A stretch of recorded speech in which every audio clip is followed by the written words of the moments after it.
Toi aussi, t'as entendu parler de la bronchiolite? Ça m'inquiète un peu pour mon bébé. Tu sais, tu peux le protéger facilement avec un traitement préventif et des gestes simples. Pour éviter de transmettre la bronchiolite à votre bébé, évitez les lieux publics et les personnes malades, lavez-vous les mains après chaque contact avec lui, portez un masque si vous êtes malade et aérez régulièrement votre logement. Un traitement préventif existe, parlez-en à un professionnel de santé. Ceci est un message du ministère de la Santé et de la Prévention et de Santé publique France.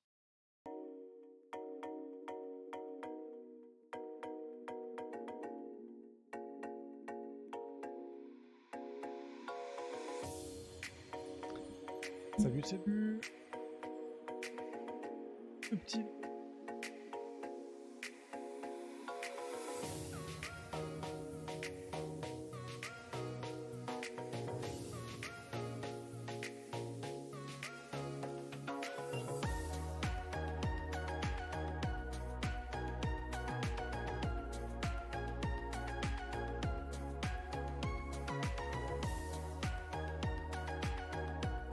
Ah,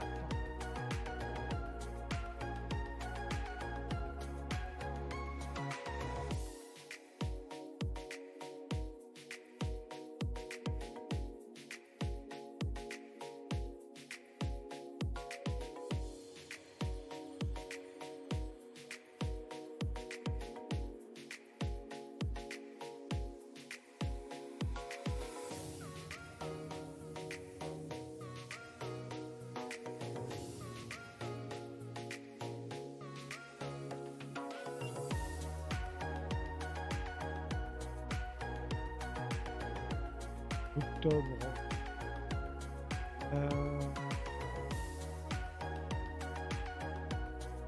Là, vous m'entendez pas. Ah, vraiment très très bien. Et donc, pourquoi je voulais faire un topo là-dessus?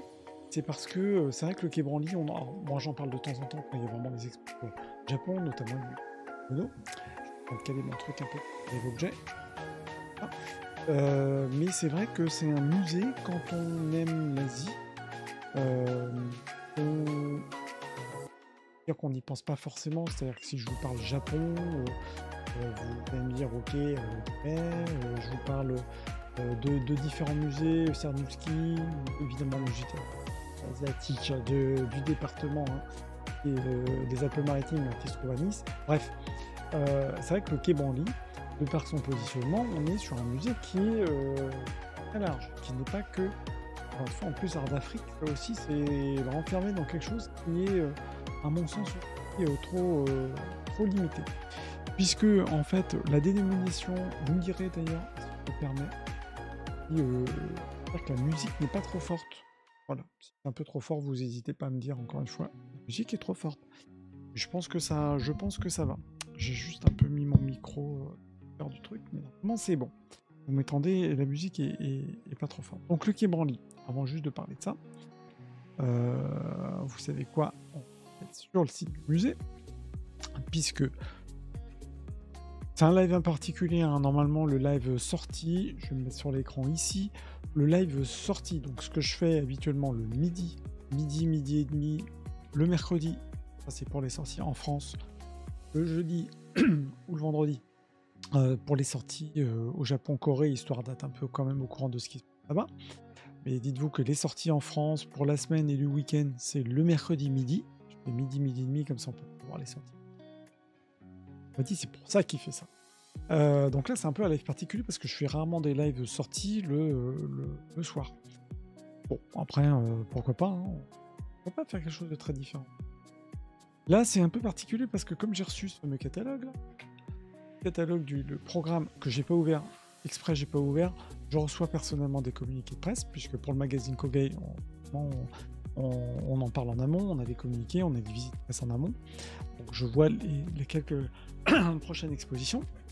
C'est pas très bien d'avoir mangé la petite barre aux cacahuètes avant le live, c'était pas bon. Mais ça va, du moment que j'arrive à respirer, c'est le principal. Le musée du Quai Branly, je vous ai mis le site. C'est un musée, comme c'est écrit ici, art et civilisation d'Afrique, d'Océanie et des Amériques. C'est vraiment ça ce musée. Je ne fais pas de live là au musée, hein, je ne suis pas sponsorisé par le musée du Quai Branly. Si les gens du Quai Branly m'écoutent, c'est bienvenu. Je suis ami du Quai Branly parce que vous êtes ami.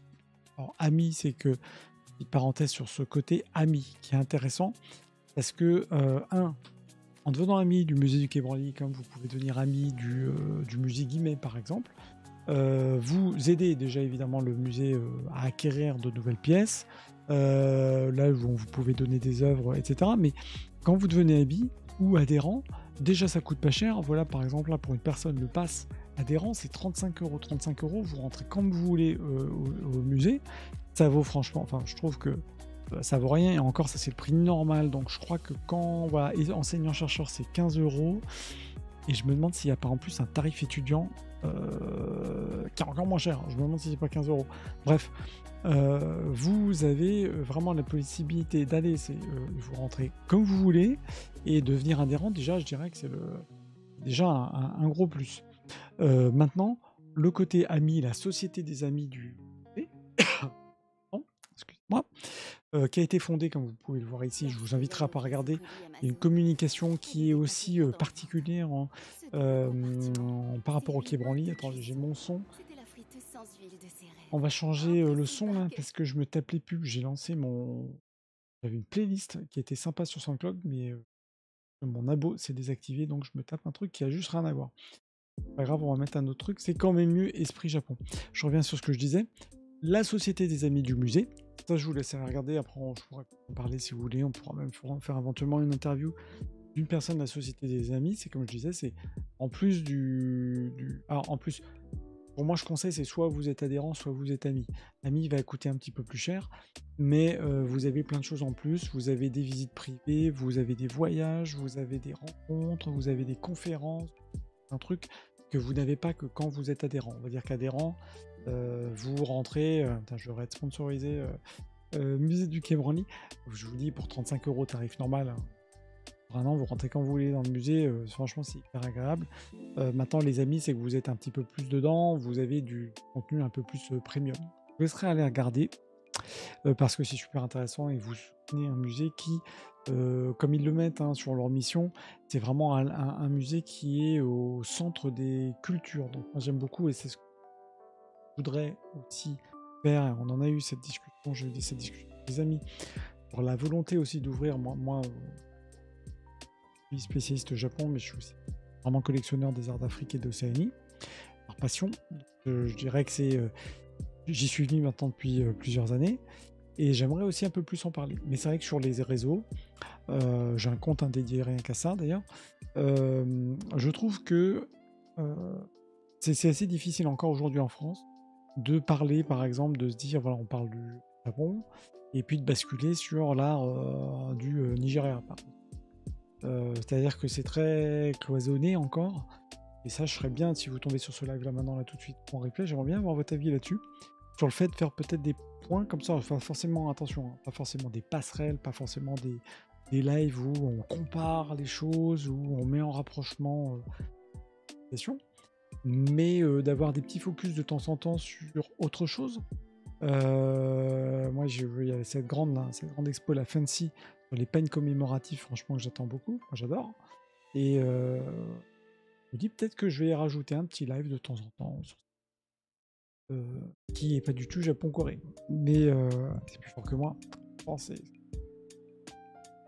Bref, tout ça pour dire que le musée du Quai Branly organise, alors majoritairement évidemment, des expos en phase avec ses collections Afrique, Océanie et le plus petit Asie.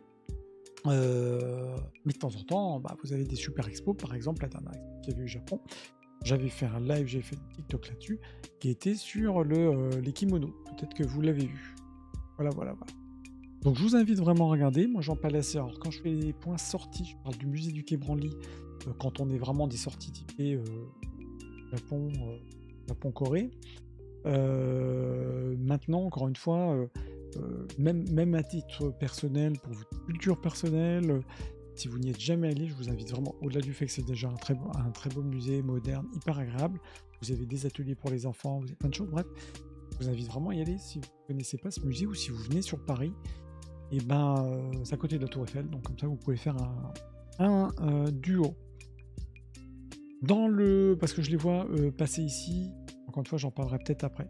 Là en ce moment, pour votre info, après on va regarder le programme, il y a cette expo Bollywood Superstar qui a commencé aujourd'hui par du cinéma indien. Je suis très curieux de voir ça, encore une fois, juste voilà, vraiment par curiosité. Je trouve que ça me paraît vraiment très très bien. Il y a Kehinde Wiley qui, là aussi, je pense que c'est vraiment intéressant. C'est sur les portraits de chefs d'État. Et c'est, en tout cas, je pense que j'ai pas vu la visite. Je pense qu'on est vraiment sur un parcours autour justement du pouvoir et comment ce pouvoir va s'exprimer à travers les images, à travers les photos, à travers toutes ces représentations du pouvoir qui sont importantes en Afrique. Et ça, je pense que ça va être très très bien parce qu'il faut avouer, les parcours d'exposition et les scénographies du Quai Branly sont vraiment, top, vraiment topissime. Je trouve que pour avoir fait par exemple la grande expo qu'il y avait eu sur le Cameroun, sur les chefferies du Cameroun. Donc là, putain, si vous tombez sur cette chaîne, vous dites, oh, il me parle de Cameroun. Et bah c'est pas grave, on peut aimer les deux, je vous assure. C'était trop bien. L'expo chefferie Cameroun était incroyable. On pouvait carrément se promener dans des cases. Il y avait et je connaissais pas juste de nom, hein, d'ailleurs, les chefferies, je voyais à peu près le fonctionnement. J'ai eu des reportages. Mais c'était tellement bien expliqué entre les familles, les groupes, les corporations. On rentre dans la case, donc il y avait une énorme case qui avait été faite. Donc je trouve que la scénographie des Branly est vachement agréable. Et quand je vois des expos comme ça, je pense que Bollywood, ça va être top. Et puis j'attends aussi voilà, Fancy, les pagnes commémoratifs. Je pense que ça va être très très sympa. Après, c'est toujours, comme je dis, selon les goûts de chacun. Évidemment, en fonction du programme que vous avez là sous les yeux, il n'y a pas plus que ça parce que peut-être focus Asie et l'Afrique, bon, je ne parle pas le plus. J'ai l'Afrique, hein. Continent africain ne vous parle pas le plus que ça. Bon, je comprends. Maintenant, encore une fois, à titre juste, même si vous ne connaissez pas le musée, c'est vraiment le coup d'aller faire le tour des collections et de voir ces expos si vous y passez. Vous serez en tout cas pas déçus. Et comme je disais, voilà, vous voyez le prix adhérent, hein, plein tarif. Donc je parle du principe adulte, pas étudiant mais adulte. On est à 12 € l'entrée. Donc quand vous êtes adhérent, c'est 35 et vous rentrez. Tout ça. Le calcul, il est vite fait. Voilà. Je passe sur le programme. Donc le programme qui est ici. Donc là, que j'ai pas du tout regardé, je vous le dis tout de suite. Donc ça, c'est le programme qu'on reçoit quand on est adhérent ou ami. On va regarder ce qui est. Alors, le programme, qu'est-ce qui se passe? Je n'ai pas du tout regardé, je vous le dis. Alors, voulu par Jacques Chirac, je vais mettre comme ça. Tac. L'art des sculpteurs taïnos, chef des grandes Antilles précolombiennes. La production matérielle des taïnos et des kalinagos, deux peuples des Caraïbes, disparus à la suite de la colonisation espagnole. Avec l'expo Taïnos présentée de juin à octobre 2024, le musée du Quai Branly célèbre les 30 ans d'expo historique du Petit Palais. D'accord, et on décentrer le regard pour saisir les cultures humaines dans la vigueur de leur expo et la plénitude de leur histoire. Tiens, ça me fait penser que j'ai un bouquin que j'ai acheté, que j'ai pas encore ouvert, qui est sur justement la réflexion autour des collections des objets d'Afrique et de CNI. Évidemment, avec le prisme aussi des colonisations.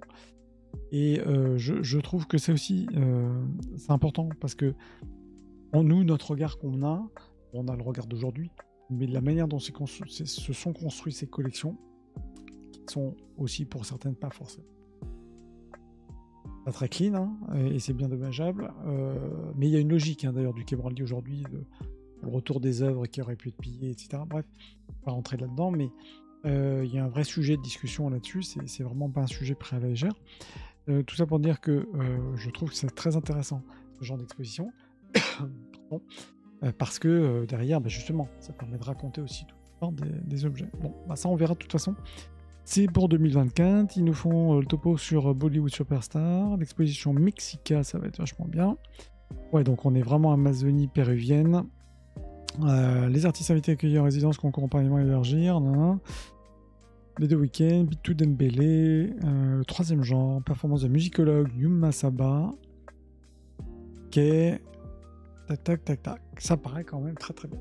Pas tellement d'Asie. Donc si vous tombez dessus, je vous le dis tout de suite, je parle 99% hein, sur sa chaîne d'Asie. On parle pas de. Je parle du Japon et de Corée, mais exceptionnellement. Je voulais qu'on regarde ensemble le programme. Alors, dans les grandes lignes, Bollywood Superstar, donc ça c'est ce qu'il y a maintenant. Et Branly. Ça m'a l'air cool. Ok, Vision Chamitique. Ah ouais, c'est ça. Laya Huasca, en Amazonie péruvienne, je pense. Ça va être très cool aussi. Mexica et Tainos et Kalinagos des Antilles, ça va être aussi dingue. Donc ça va être fou, ça va être dingue, ça va être formidable. Donc n'hésitez pas à me dire en commentaire si vous tombez sur cette vidéo, encore une fois, pendant ou après, ce que vous pensez de ce qu'est Branly. Moi je trouve que même, hein, si on aime le Japon, ou... bon je vais pas lire les textes, hein, je vous le dis tout de suite, hein, le programme, c'est pas un petit programme. Hein. Donc je vous laisserai après aller regarder, mais c'est vraiment sympa. Donc là on est sur Bollywood Superstar. Ok. Donc, je pense qu'en plus ils vont l'agrémenter avec tous les visuels. Vous savez, les visuels, les affiches de films Bollywood, qui sont carrément des œuvres d'art, hein, parce que franchement, je trouve que c'est pas mal. Et d'ailleurs, on va retrouver, si vraiment je vais faire un rapprochement avec ce que je traite généralement ici, Japon et Corée, et évidemment Bollywood, là on va retrouver des similitudes avec la représentation des divinités, comme j'avais pu parler la dernière fois, semaine dernière, de Manjushri. Mais ça, on en parlera. On peut toujours faire des rapprochements, de toute façon, entre les cultures. Ça, c'est l'expo sur le dédale du pouvoir, avec la photo, et puis surtout, sur de la manière dont on va pouvoir s'exprimer, en tout cas le pouvoir, en Afrique.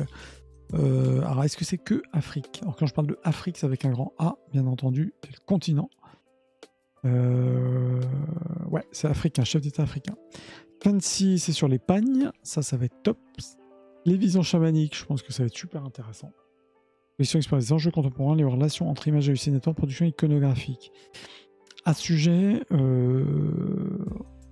moi, je dirais qu'il y a ce sujet-là, en tout cas, même si vous êtes amoureux du Japon et de l'Asie, mais en particulier du Japon, moi, quand je vois des motifs qui sont les motifs liés justement toute cette Amazonie péruvienne, ça me fait beaucoup penser, attention le rapprochement qui peut être tiré par les cheveux, je suis persuadé qu'il y a des recherches là-dessus, sur les premiers peuples au Japon qui sont les Ainu.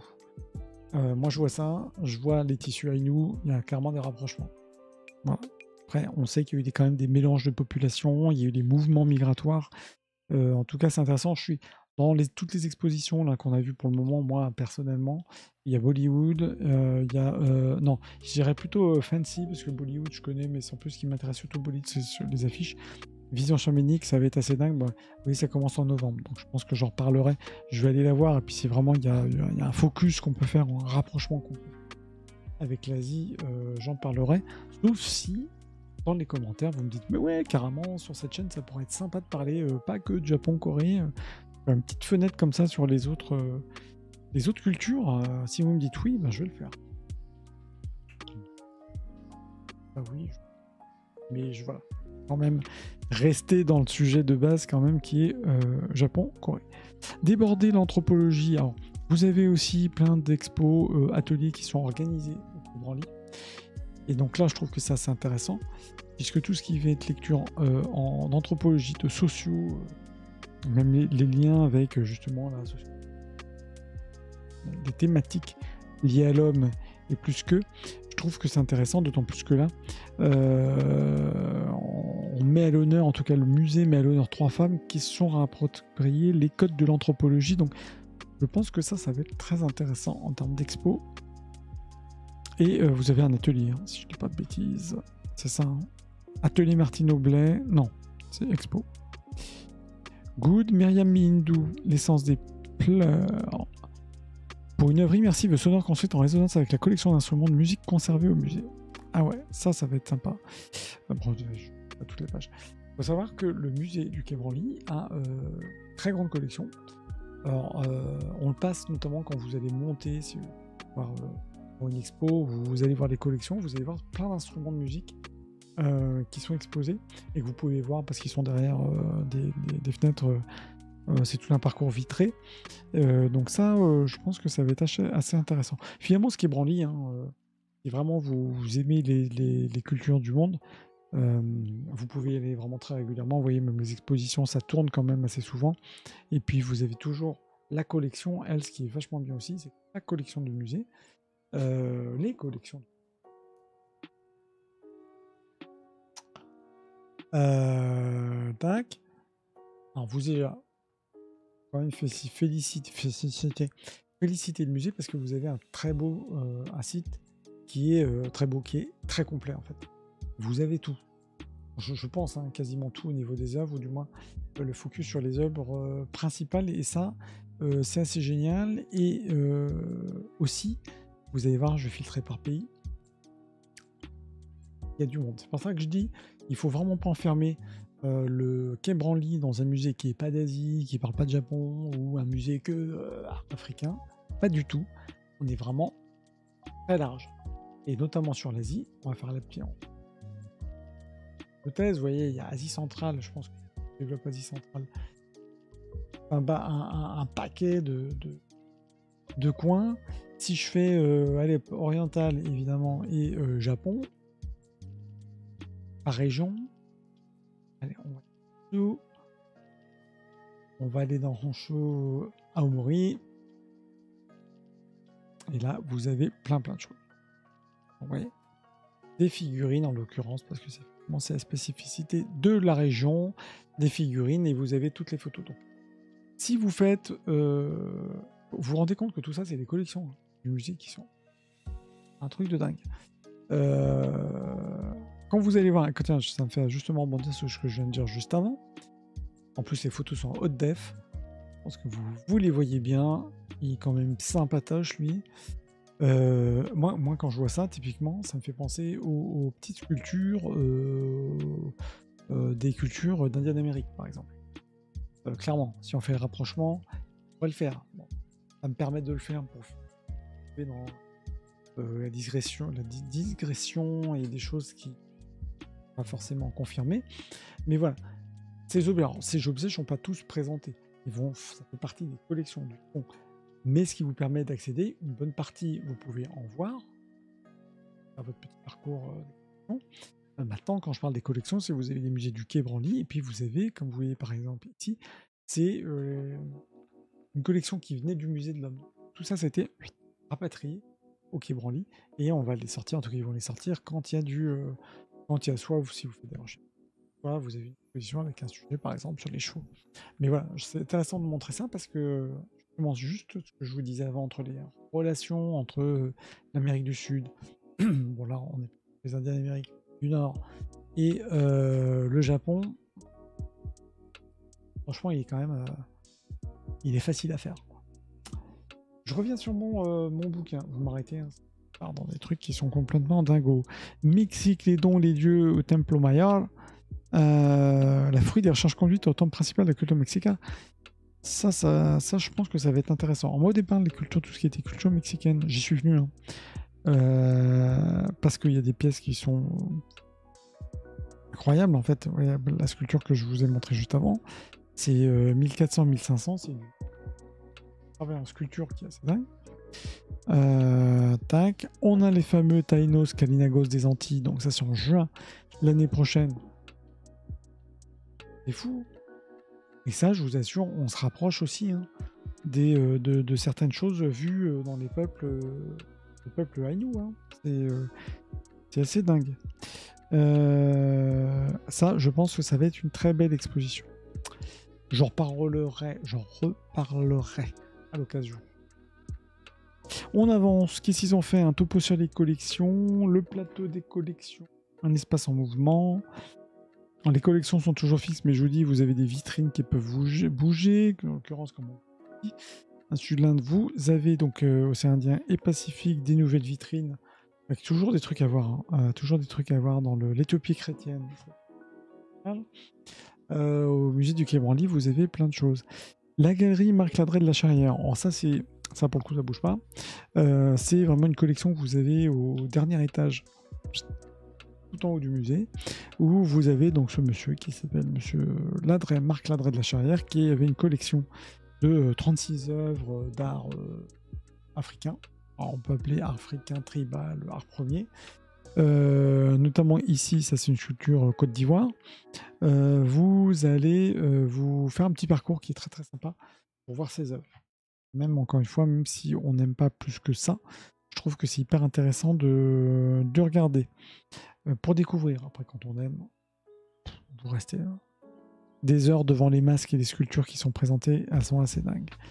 Soutien à la création contemporaine, le prix pour la photographie. Donc ça c'est aussi un point qui est important. Et pour le coup, il n'y a pas que des photographies, encore une fois, du monde africain.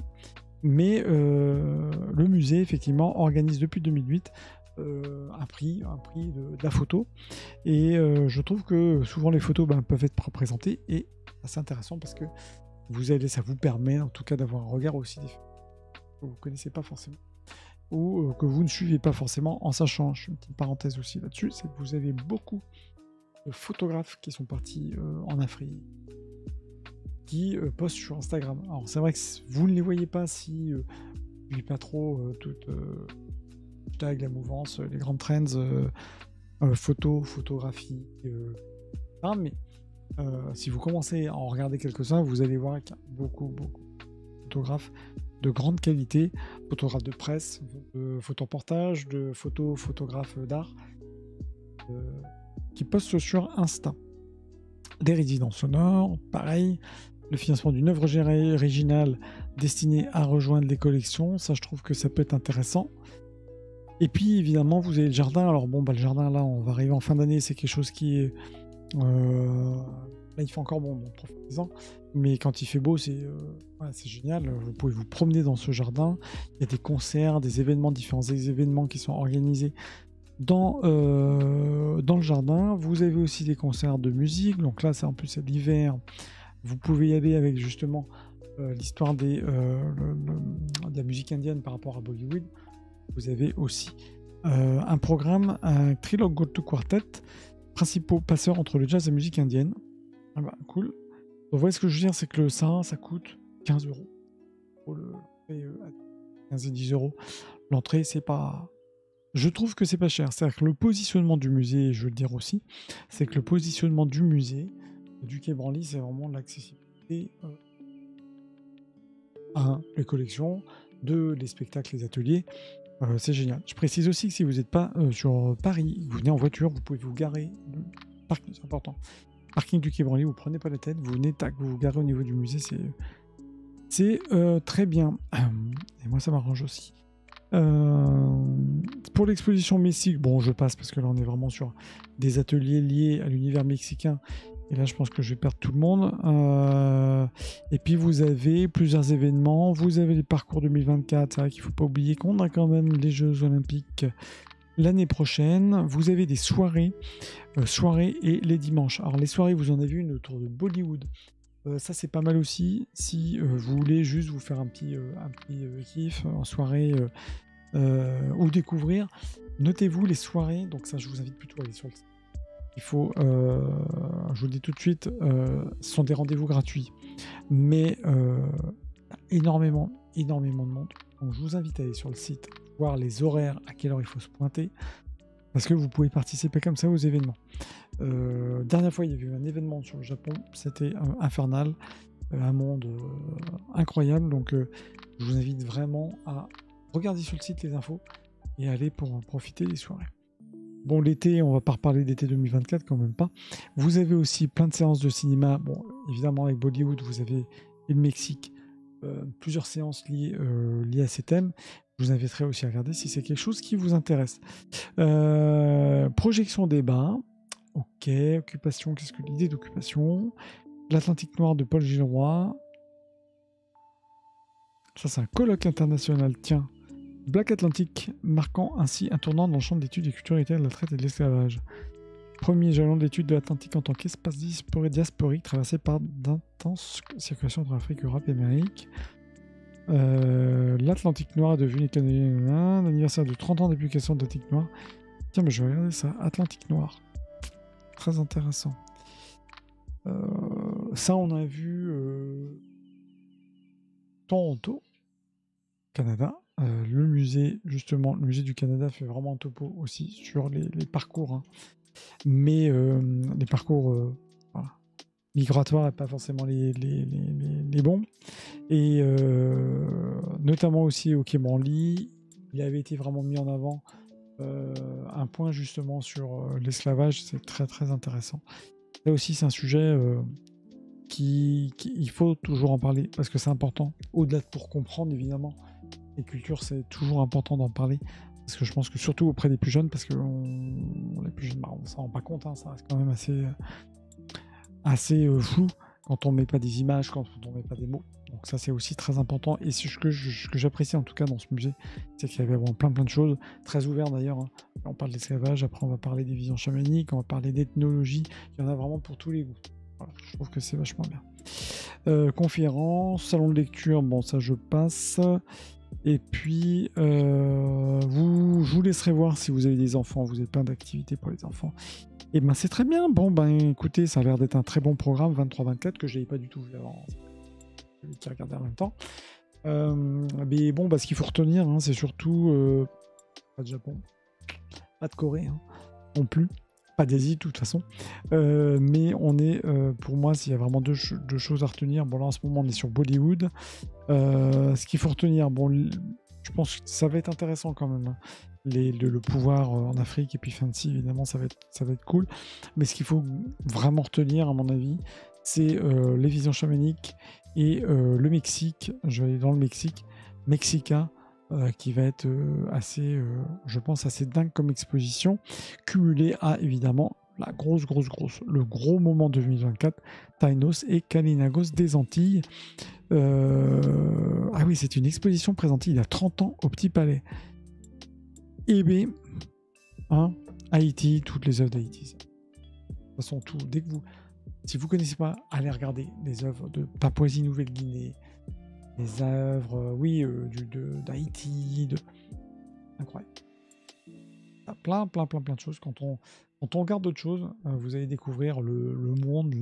Et puis, je vous dis, vous allez, par votre regard, vous rapprocher, vous dire, tiens, ça me fait penser un peu aussi aux jizo. Vous savez, les petits jizo japonais qu'on retrouve dans les forêts. Voilà. Un peu plus. On pourrait faire des rapprochements. On pourrait m'amuser à faire des rapprochements, mais on le fera que quand j'aurai suffisamment de matière sur le sujet. Écoutez, merci. C'était petit live, hein, c'était pas un gros live, mais c'était surtout, je voulais vraiment vous parler de ce musée du Quai Branly parce que voilà, même si je fais mes points expo du mercredi, expo Japon-Corée sur le sujet. Et là, étant donné qu'on n'a plus trop Quai Branly pour le moment de sujets qui sont en phase avec ces thèmes-là, je voulais quand même en parler parce que c'est un très très beau musée et je ne peux que conseiller d'y aller. Voilà. Écoutez, je vous donne donc rendez-vous demain, donc midi, c'est le programme. Je voulais vous mettre le planning sous les yeux et puis je l'ai pas. Et ben c'est pas grave. Si je vais vous mettre sur Twitter, que je vous invite d'ailleurs à me suivre sur Twitter si ça vous intéresse, ne serait-ce que pour être averti. Quand il y a des lives, c'est surtout ça. Le truc. Demain, mercredi, tous les mercredis, 12h, 12h30, je fais un petit topo sur les expos de la semaine, donc à faire dès demain jusqu'à dimanche. Les thèmes du Japon et la Corée, c'est nos thèmes. Là, c'est un thème particulier. Et c'est particulier si vous tombez sur sa vidéo. J'en parlerai, mais peut-être un petit peu dans les lives, mais on est, majoritairement, on est quand même Japon-Corée. Donc demain, mercredi midi, et focus sur les expos, et demain soir à 18h45, là, je vous parle céramique, qui est un type de céramique coréenne qu'on appelle les munjar. Et donc c'est un objet que je ne vais pas vous présenter parce que j'en ai pas, et puis là je pense que pour en présenter une fois, l'appareil photo 2 mètres de haut, c'est des très grandes céramiques. Je vous montrerai ça notamment parce qu'il y a eu une très belle surprise semaine dernière justement par rapport à ça. Donc demain le sujet c'est munjar, les vases lunes, et c'est à 18h45. Je vous dis d'ici là bonne soirée, merci de m'avoir écouté. Ne soyez pas surpris si je ne parle de Japon là, c'est normal. Et je vous dis, écoutez, écoutez, à demain. Peut-être le gaming quand même ce soir, on verra bien. En tout cas, n'hésitez pas à me suivre, à en parler autour de vous. Allez, ciao, bonne soirée.